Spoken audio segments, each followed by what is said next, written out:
Kalau sebelumnya saya sudah berwisata bahari di beberapa pulau yang ada di Sarmi, saatnya saya menjadi lapar setelah menghabiskan tenaga saat bermain air laut dan berkeliling pulau.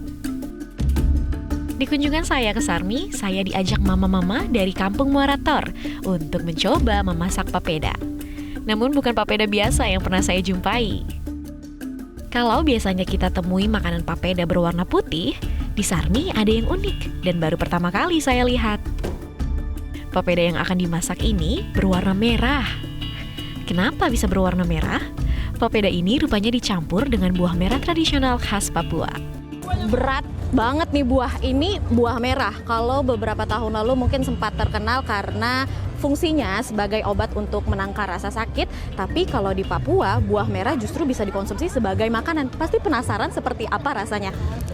Sore mama-mama, lagi apa ini? Aku ikutan dulu di tengah boleh? Oke, aduh aku udah bawa buah merah nih mama-mama. Ya ini buah merahnya caranya seperti ini. Oke. Kita buatnya awalnya seperti ini, kita Oke. buat air. Ini apa mama? Ini sagu. Ini sagu, kalau ini? Itu juga sagu. Mau bakar sagu. Oke, jadi boleh dikasih tahu cara gimana mama untuk membuat papeda merah ini? Kalau papeda merah nanti kita potong, lalu belah, keluarkan dia punya hati. Oh, punya hati. Iya. Daging Di buahnya. dalam, iya. Oke. Dikeluarkan, lalu kita rebus. Rebus di api. Berapa lama rebusnya mama? Ya mungkin tidak terlalu lama. Oke. Kalau biasanya buah merah hanya digunakan sebagai obat-obatan, di Sarmi buah yang bisa berbobot 3 kg ini dicampur ke dalam sagu dan dijadikan papeda merah.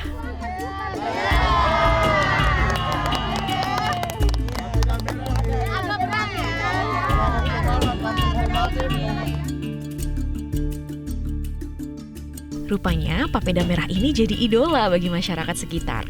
Karena pada saat saya mencoba membuatnya bersama mama-mama di sana, sudah banyak antrian para warga yang tak sabar untuk segera menyantapnya.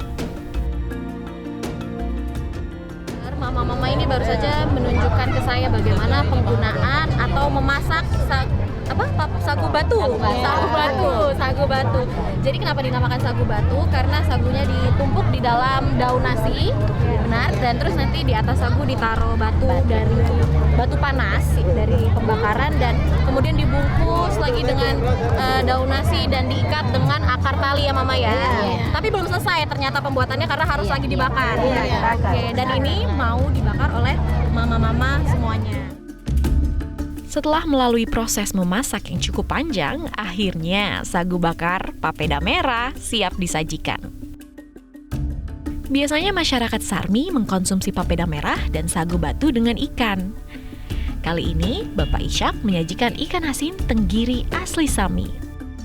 Traveler, setelah menunggu hampir 2 jam, akhirnya jadi juga nih isi piring saya hari ini ada papeda merah yang paling ditunggu-tunggu sama masyarakat sekitar dan juga ada sagu batu yang tadi prosesnya dibakar pakai batu dan tidak lupa ada lauknya juga ikan tenggiri yang sudah diasinin. Jadi ini ikan asin tenggiri. Aku penasaran sih rasanya seperti apa. Langsung aja deh cobain sedikit pakai alat makan tradisional namanya twist. Kita coba dari sagu batunya terlebih dahulu. Agak susah.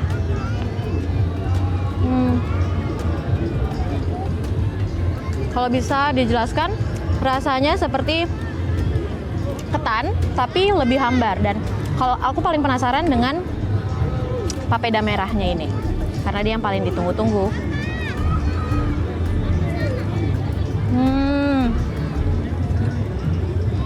Ini pertama kalinya saya mencoba papeda dan jujur rasanya unik di mulut saya karena cukup ada sedikit rasa gurihnya. Kalau sebelumnya biasanya katanya papeda yang putih itu hambar, papeda merah ini ada sedikit rasa gurih karena perpaduan dari buah merah. Dan sebagai penutup dari hidangan saat ini, saya mau cobain ikan asin tenggirinya.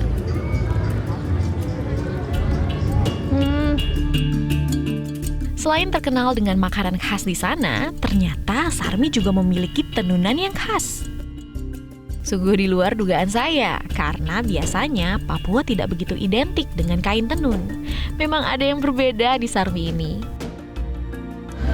Travelers, ini jadi salah satu yang unik karena Papua jarang sekali kita lihat ada kain tenun. Tapi kalau di Sarmi ini kita bisa melihat kain tenun tradisional khas Kabupaten Sarmi. Mama, boleh aku lihat kainnya kah, Mama? Bisa. Bisa. Iya. Jadi ini seperti ini tampilan. Nama kainnya apa, Mama? Tervo, kain tervo yang dibuat oleh mama-mama Kabupaten Sarmi. Kira-kira ini buatnya pakai daun buah apa, Mama? Ya, pakai daun pohon nipa. Pohon nipa. Ya. Oke.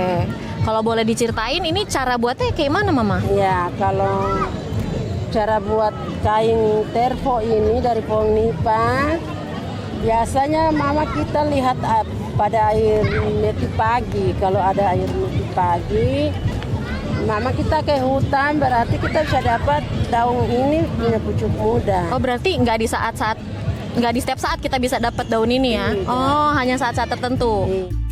Tenun tervo sebagai budaya suku Sobei menjadi satu lagi ciri khas unik di Sarmi. Mama Salonika menjelaskan kepada saya bahwa pembuatan tenun serat alam ini memakan waktu proses yang cukup panjang. Hal ini dikarenakan bahan dasar benang tenun yang ada hanya diambil dari daun ibun muda, dan proses pengerjaannya bisa memakan waktu yang lama, bahkan sampai 2 bulan.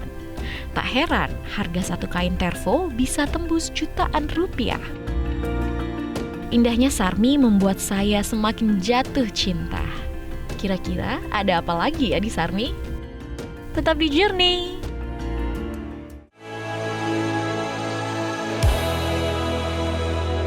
Jelajahi cara baru mendapatkan informasi. Download Metro TV Extend sekarang.